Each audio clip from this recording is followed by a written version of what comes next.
Welcome to Wisdom for the Present, where we take ancient truth and bring it into clear, modern understanding. This episode uses AI-generated narration based on human-researched and written material. Glad to be here for this one. Yeah, so I want you to think about the most modern, distinctly 21st century problems you're facing right now. Oh, there are so many to choose from. Right. I mean, think about the paralysis of doom scrolling through just endless bad news on your phone. Yeah, that's a big one. Or, the curation of this totally fake, filtered romance you see on dating apps. Oh, absolutely. Or even just that really desperate urge to, quit your toxic job, sell everything you own, and move to a cabin in the woods to find, quote-unquote, your authentic self. The ultimate millennial fantasy, right? Exactly. But what if I told you that a playbook for surviving, well, practically every single one of those modern crises was written over 400 years ago? It sounds kind of impossible when you put it like that. I know, but it features a professional wrestler, a clinically depressed philosopher, and a woman conducting basically undercover exposure therapy in the middle of a literal forest. It's just wild. So today's deep dive is taking us straight into the heart of William Shakespeare's As You Like It. And we're definitely not just reading this play as some dusty museum piece today. No, not at all. Right. We're actually pairing it with the... I love that framing so much.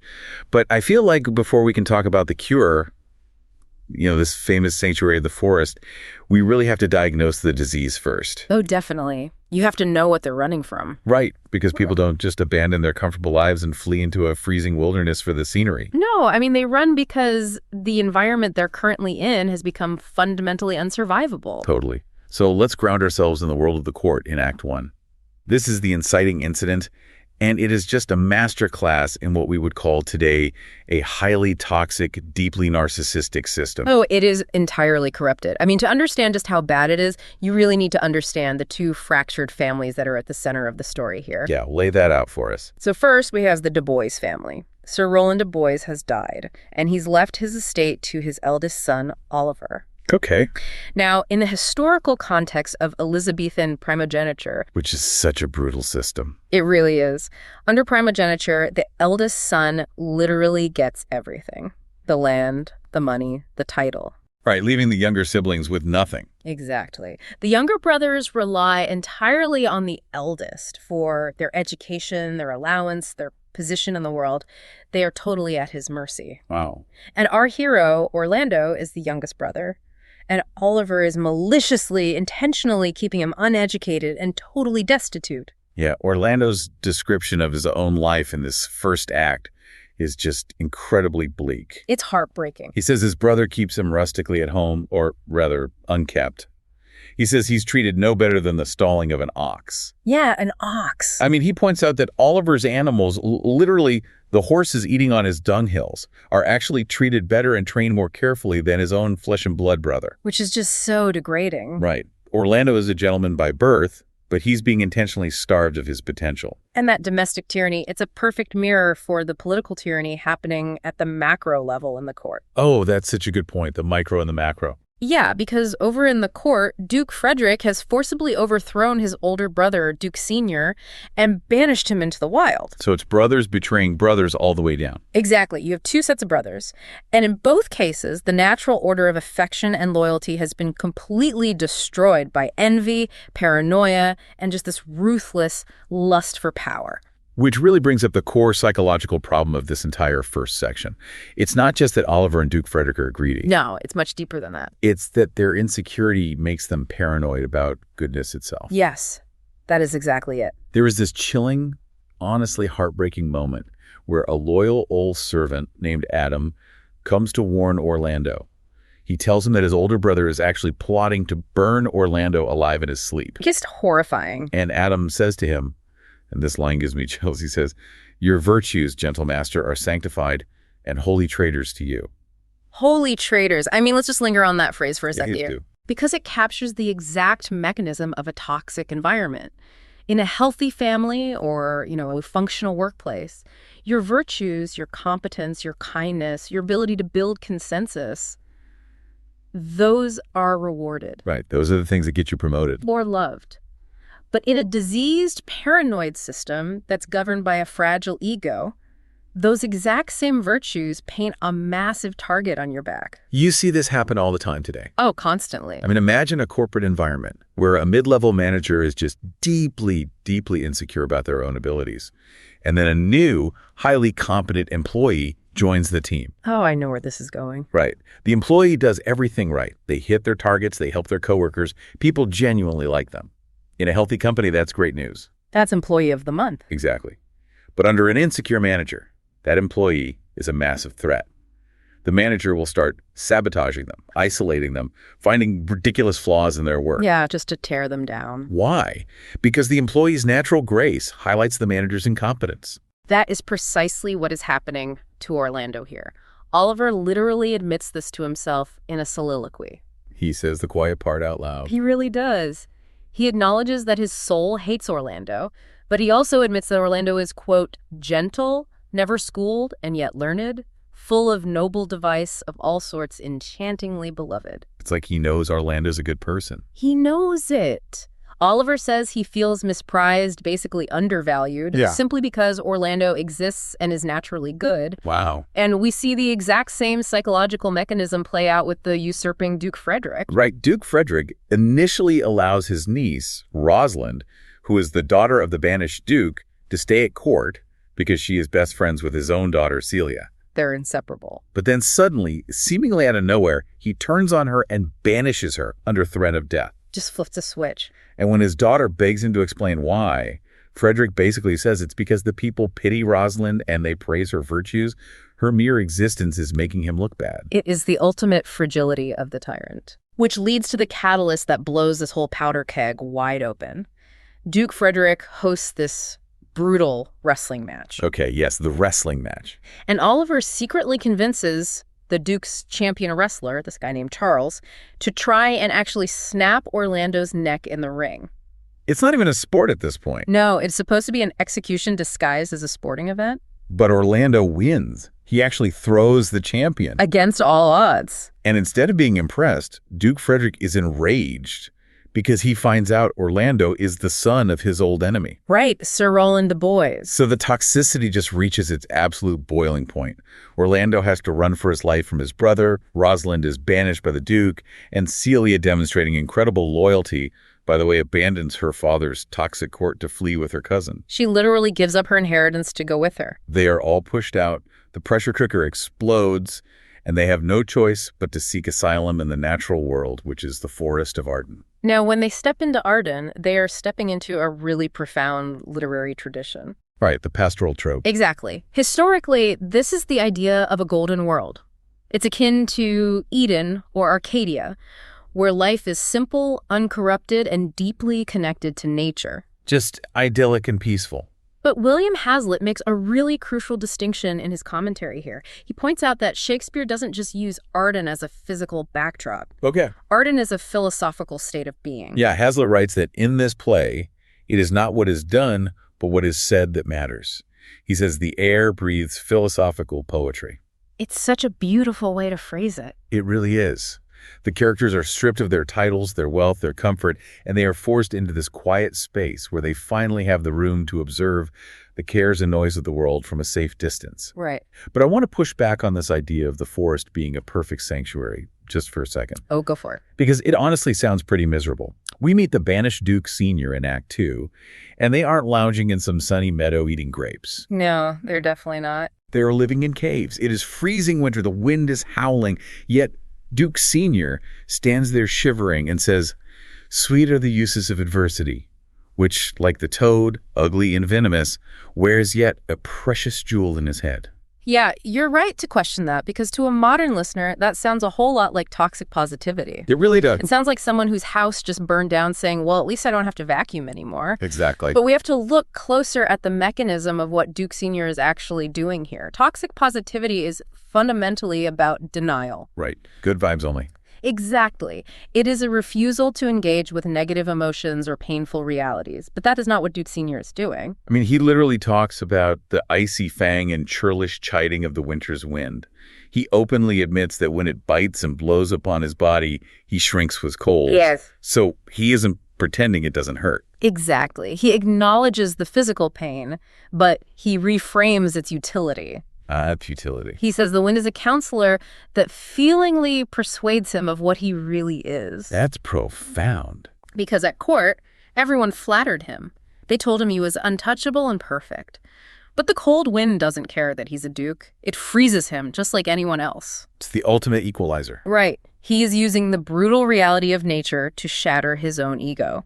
And he goes on to say that in this life, exempt from public haunt, he finds tongues in trees, books in the running brooks, sermons in stones, and good in everything. Sermons and stones and good in everything. It's an incredibly famous line, but when you really break it down, it's a radical cognitive shift. It is. He is saying that the hardship itself contains the lesson. The toad is ugly and venomous. Yeah. The exile is painful and unjust, but it has a jewel in its head. And what is the jewel? The jewel is clarity. The jewel is resilience. And that is the core wisdom of the forest. The forest forces you to confront your unedited self. But, and this is a critical but, that Hazlitt zeroes in on just being in the forest doesn't automatically make you wise. Right. Geography isn't a magic cure. No, not at all. The forest gives you the space to reflect, but how you use that space depends entirely on your character. If Duke Sr. represents radical, healthy acceptance, we have another character who represents the absolute paralyzing trap of cynicism. Oh man, enter Jacques. The melancholy Jacques. Yes. Hazlitt's description of him is just savage. He calls Jacques the prince of philosophical idlers. Such a good burn. Right. He is someone who thinks constantly but does absolutely nothing. Hazlitt says Jacques can suck melancholy out of a song as a weasel sucks eggs. It's a brilliant metaphor because it highlights the parasitic nature of Jacques' intellect. Parasitic, He doesn't create anything. He doesn't help anyone. His entire occupation is to amuse his own mind by finding the darkness and hypocrisy in literally everything around him. He must be exhausted. And to really understand Jacques, we have to examine the scene with the wounded deer. It is the defining moment for his character. This scene is wild. So one of the lords comes to Duke Sr. and describes how they found Jacques lying under an oak tree, basically crying over a deer that had been shot by hunters. Yeah. The injured deer is groaning, bleeding into the stream, and the rest of the herd just runs right past it, abandoning it to save themselves. Which is just nature. Right, but Jacques watches this and starts projecting all of human cruelty onto the animals. He watches the herd run away and says, "Sweep on, you fat and greasy citizens. It's just the fashion. Wherefore do you look upon that poor and broken bankrupt there?" He essentially turns a basic biological survival mechanism of a deer herd into this sweeping indictment of human capitalism, fair weather friends, and societal indifference. It's quite the leap. But he goes even further. He turns his critique on his own friends. He calls the Duke and the other exiles usurpers and tyrants for hunting the animals in their native dwelling place. Oh, wow. Yeah, he uses his intellect to pierce through the entire structure of the country, the city, the court, and even their own lives in exile. Okay, here's where this gets incredibly relevant to you, the listener. Because when I read this scene, I realized I know Jacques. We all know a Jacques. We all know Jacques. Jacques is the ultimate absolute doom scroller. That is a very specific, very modern comparison. But it fits perfectly. Let's trace the parallels. How exactly does this 16th century melancholic mirror modern digital behavior? Well, think about the mechanics of doom scrolling. You have someone who is often highly intelligent, highly educated, and deeply aware of the world's injustices. Right. They see the political corruption, the climate crises, the societal indifference. They're staring at the metaphorical wounded deer on their screens all day long. Endlessly scrolling through the bad news. Exactly. But what do they actually do about it? Usually nothing. Nothing. They use their hyper-awareness as an excuse to completely disengage. They sit on the sidelines of life, writing angry, cynical screeds on social media about the fat and greasy citizens. The hot takes. Right, but they don't volunteer, they don't help their neighbors, they don't build anything. They consume tragedy as an intellectual aesthetic. It's an intellectualized paralysis. That is a potent diagnosis. Jacques consumes the world's misery just to feed his own ego. It makes him feel sensitive, superior, and above the fray. Yeah, he gets to feel smarter than everyone else without actually putting in the work. And this cynical detachment, it culminates in arguably the most famous speech in the entire play, the 7 Ages of Man monologue. Oh, all the world's a stage. Exactly. But we have to look at the context of when he gives this speech, because Shakespeare is setting up a massive contrast here. The setup is so dramatic. Duke Sr. and his men are sitting down to eat in the forest, and suddenly Orlando bursts in with his sword drawn, desperate and aggressive. He's basically trying to rob them. Yeah, he's demanding food because his loyal servant Adam is out in the woods, literally starving to death. But Duke Sr. immediately diffuses the situation with kindness, inviting him to eat. So Orlando leaves to go fetch Adam. And right in the middle of this urgent life-or-death human drama, Jacques decides it's the perfect time to launch into a theatrical, sweeping summary of the meaningless of human existence. Right on cue. He says all the world's a stage and all the men and women merely players. We've all heard that part. And then he traces human life through 7 stages, from the mewling and puking infant to the whining schoolboy, the sighing lover, the aggressive soldier seeking the bubble reputation. The bubble reputation, I love that. Down to the fat, hypocritical justice full of wise saws, and then the slippered pantaloon with a shrinking body and a piping voice. And it gets really dark at the end. It does. The last stage is second childishness and mere oblivion. Sans teeth, sans eyes, sans taste, sans everything. It's gorgeous poetry. We've all heard it quoted. But if we're looking for practical wisdom today, we have to ask a hard question. Which is? Is Jacques right?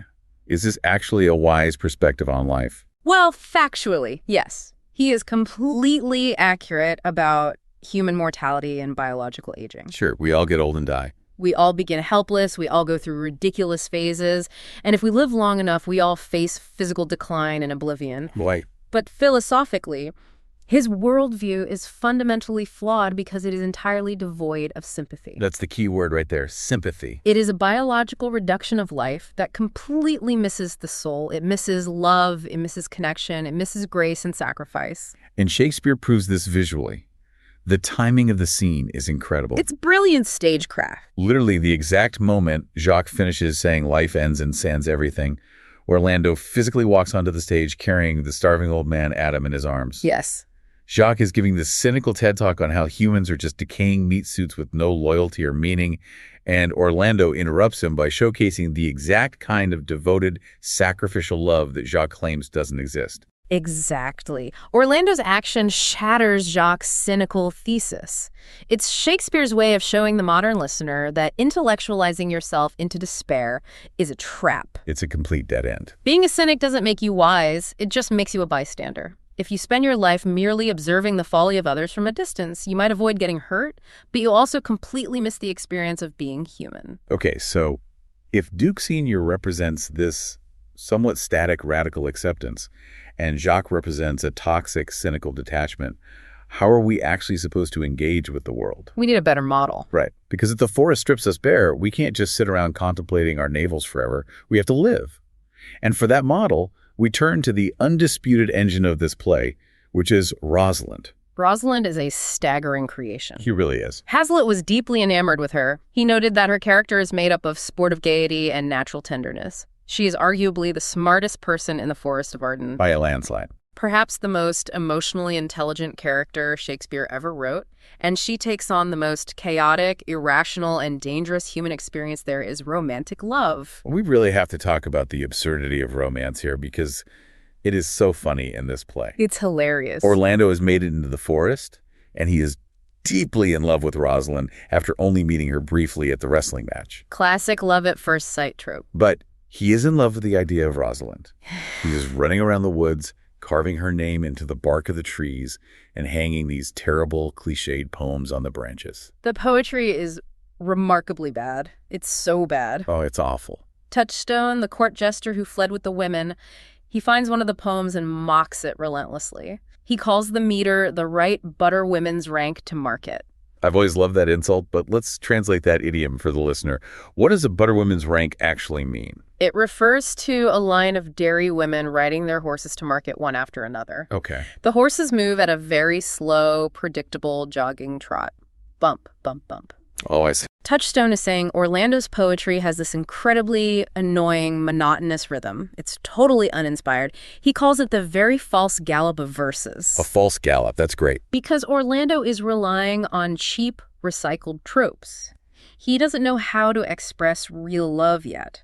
He writes that nature distilled Helen's cheek, Cleopatra's majesty, Atalanta's better part, and Lucretia's modesty all into one woman. He is projecting a flawless mythological goddess onto her. Total fantasy. He is in love with a fantasy. Now, enter Rosalind's absolute genius. She is wandering the forest in disguise for her own safety. Right, because she was banished. She is dressed as a young man and calling herself Ganymede, and she runs into Orlando.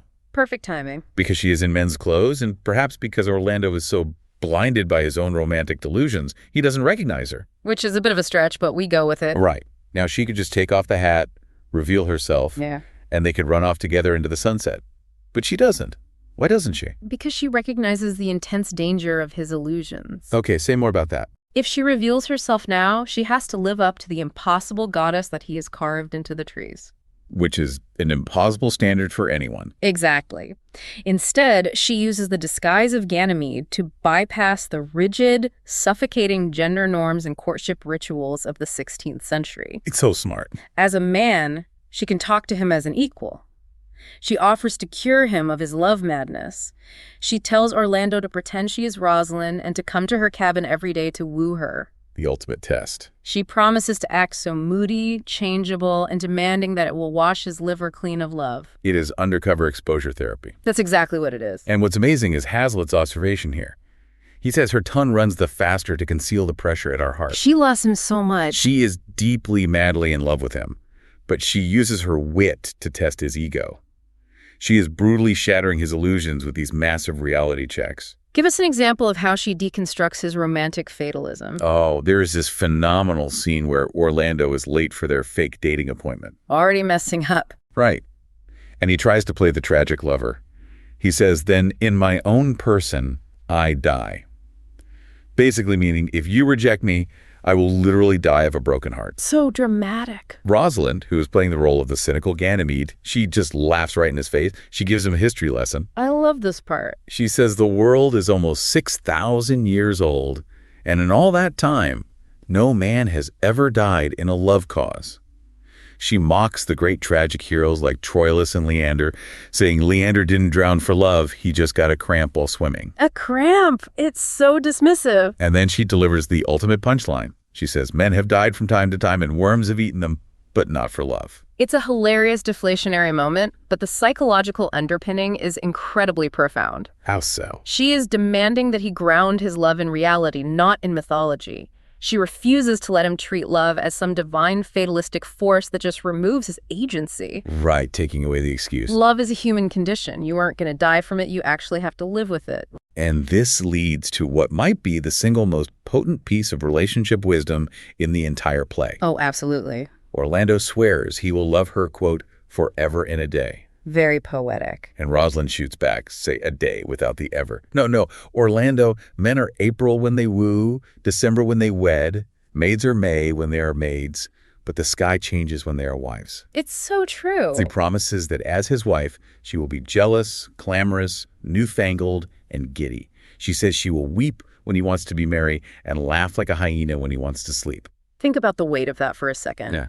Orlando asks, "But will my Rosalind do so?" And she answers, "By my life, she will do as I do." She's warning him. She is giving him the ultimate warning about the daily grind of marriage compared to the springtime high of courtship.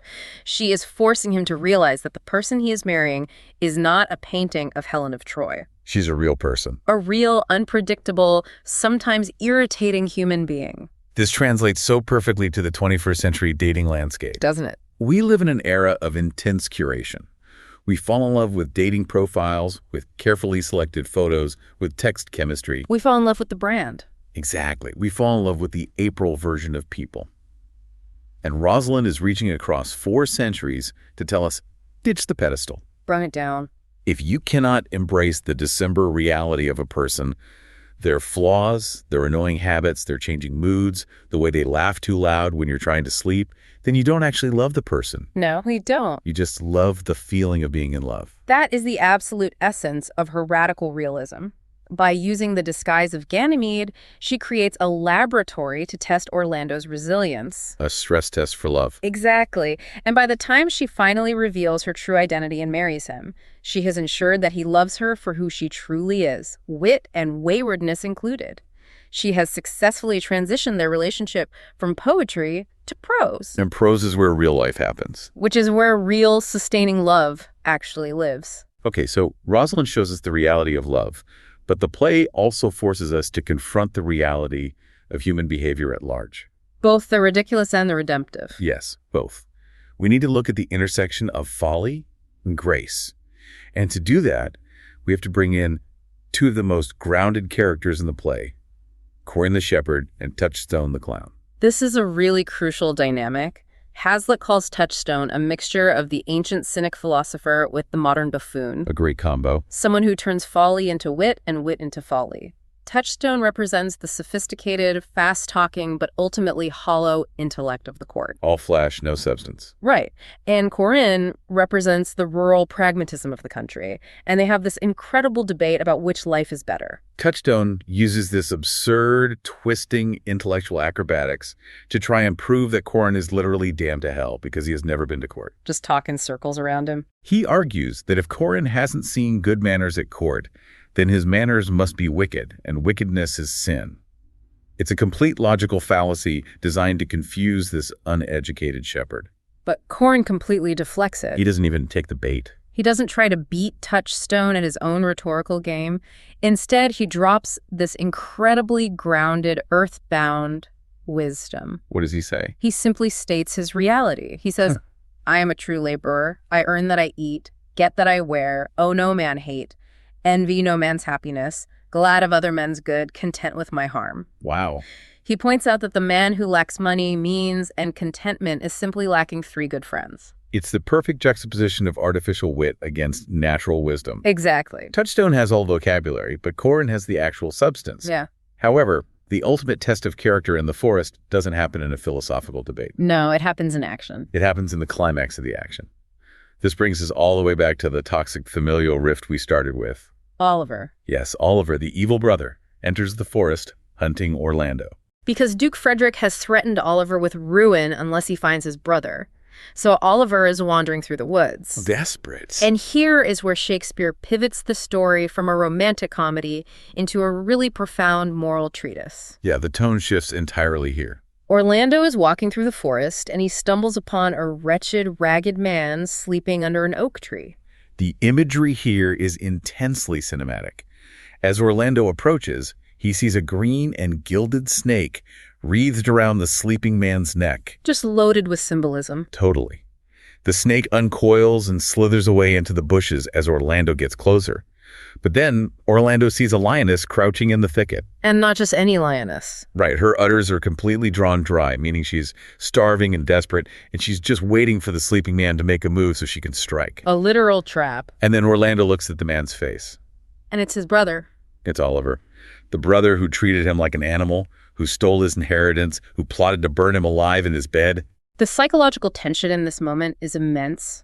Orlando holds all the cards here. Every single one. He has the perfect, cleanest opportunity for revenge. He doesn't even have to lift a finger to commit a crime. He just has to quietly turn around, walk away, and let the lioness do the work. He would be entirely justified under any normal metric of justice. And as Oliver later recounts the story to Rosalind and Celia, he admits that Orlando actually turns his back twice. Twice. He looks at his abuser, decides to leave him to his fate, and starts to walk away. But he stops. He stops. Oliver says, but kindness, nobler ever than revenge, and nature, stronger than his just occasion, made him give battle to the lioness. That phrase, stronger than his just occasion, is everything. It really is. His occasion, his reason, his justification for letting Oliver die is completely solid, but his nature, his radical sympathy, overrides his logic. Yeah. He risks his own life, he fights the beast, he gets deeply wounded, his flesh is torn away, but he saves his abuser's life. It gives me chills every time I read it. Me too. And it's this act of extreme, totally unmerited grace that causes Oliver to completely break down. The cynicism and paranoia of the court are shattered by genuine sacrifice. It breaks the cycle. When Celia asks Oliver if he is really the brother who plotted to kill Orlando, Oliver replies, "'Twas I, but 'tis not I. I do not shame to tell you what I was, since my conversion so sweetly tastes being the thing I am." When we apply the forest's reflective state, not just to passive thought like Jacques does, But to active, radical forgiveness, it fundamentally breaks the cycle of courtly violence. Oliver's transformed. The toxicity is neutralized not by debate, but by grace. And this act of grace in As You Like, it brings us to Hazlitt's broader and arguably most important commentary on Shakespeare's entire moral universe. This is the big picture. Hazlitt wants to explain why this specific play feels so healing, so warm, compared to some of Shakespeare's other work. Okay, yeah. And he makes a really profound point by contrasting As You Like It with two other plays, The Taming of the Shrew and Measure for Measure. We really need to dig into this comparison. It's fascinating. Yeah. It is. So Hazlitt points out that The Taming of the Shrew is essentially a play about force. Right. It is self-will conquered by a stronger will. Petruchio acts as a madman to cure Catherine's madness. It is a clash of dominance. It's funny, but it's deeply combative. But then Hazlitt looks at Measure for Measure, which is a notoriously dark and complicated play. Oh, very dark. He notes that in Measure for Measure, our sympathies are repulsed and defeated in all directions. Why is that? Because it's a play entirely governed by rigid, hypocritical morality. Let's explain the mechanism of Measure for Measure briefly, just for context. Yeah, good idea. So you have a character named Angelo who is placed in charge of Vienna, and he strictly enforces these ancient laws against premarital sex, even sentencing a young man to death for it. Super strict. But then Angelo secretly propositions the young man's sister, Isabella, offering to save her brother if she sleeps with him. It is the absolute height of hypocrisy. And even Isabella, the supposed heroine of the play, is deeply problematic in her rigidness. Yeah, she is so unyielding. When she refuses Angelo, she tells her brother to basically hurry up and die so she can preserve her chastity. Wow. Hazlitt points out that her rigid chastity feels, as he puts it, sublimely good at another's expense. The characters in that play are obsessed with the letter of the law, with catching each other out, with judgment. They are entirely devoid of grace. Exactly. Which leads to Hazlitt's brilliant, culminating thesis. Lay it on us. He writes, Shakespeare was, in one sense, the least moral of all writers. For morality, commonly so called, is made up of antipathies. Antipathies. And his talent consisted in sympathy with human nature. He says Shakespeare's object was to show that there is some soul of goodness in things evil. I really want you, the listener, to just sit with that sentence for a second. Morality is made up of antipathies. It's heavy. That is such a piercing observation about how we operate today. Mm-hmm. We so often define our morality, our goodness, by what we hate. By who we are against. Right. By who we are judging. Yeah. We look at the internet and say, I am a good person because I am not like that person. Yeah. Our morality is an antipathy. It's an opposition. But Hazlitt is arguing that true wisdom, the kind Shakespeare championed in Arden, operates through sympathy. And what does he mean by sympathy here? Not sympathy in the sense of just feeling sorry for someone, but sympathy in the sense of shared feeling, of deep understanding. Right. Shakespeare didn't write to condemn humanity from a pedestal. He wrote to understand it in all its shapes and depressions. And connecting the dots back to our play, Yeah. we see that unlike the rigid moralists in Measure for Measure, the characters in Arden succeed precisely because they learn this radical sympathy. They practice it. Orlando learns to forgive his murderous brother. Rosalind learns to mock the extremes of her own lovesickness while still fully committing to the risk of love. Right. Duke Sr. extends a welcome to everyone who enters his camp, regardless of their status. They embrace the messy, flawed human condition without demanding perfection. Which, again, is the exact opposite of Jacques, Our old friend Jacques. who sits on the sidelines, defined entirely by his antipathies, his hatred of the hunters, his disdain for the lovers, his contempt for the world.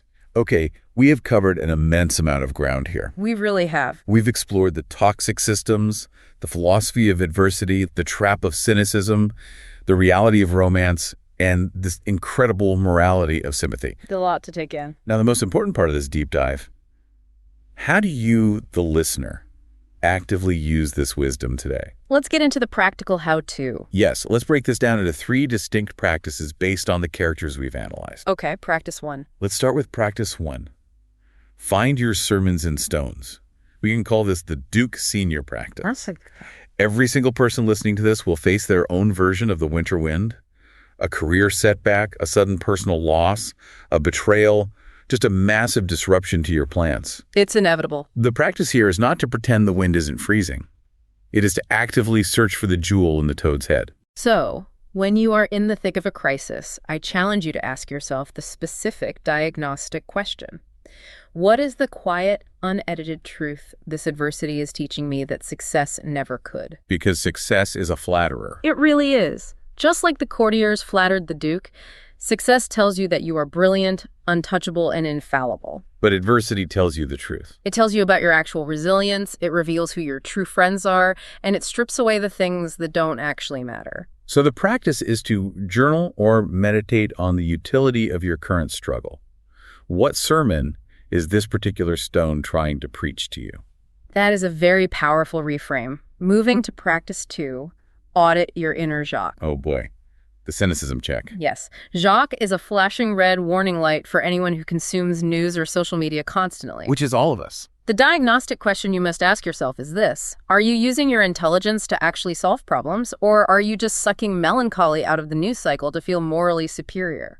That is a necessary, uncomfortable call-out for a lot of us. It hurts a little. It is so seductive to stand on the sidelines and critique the fat and greasy citizens of the world. It tricks you into feeling like you are participating because you are angry or sad about an issue. But you're not actually doing anything. Challenge yourself to notice when you are just wallowing in intellectual despair. Are you acting like Jacques, sitting under a tree, offering 1,000 eloquent metaphors for why the world is broken? Or are you acting like Orlando? Right, who actually picks up a starving man and demands food for him. Engage in the messy arena of life. Stop treating the world's misery as your personal entertainment or your intellectual aesthetic. And finally, practice 3, the Ganymede approach to relationships. My favorite one. Rosalind's radical realism is deeply, deeply necessary in our curated, image-obsessed era. The practice here is simple, but really difficult, to consciously tear down the pedestal. If you were in a relationship or, looking for one, write down the romanticized, completely unrealistic expectations you have for your partner. The April version of them. Yes, the April version that you have constructed in your head. And then consciously practice loving their December realities. Love the flaws. Love the annoying habits, the mundane humanity.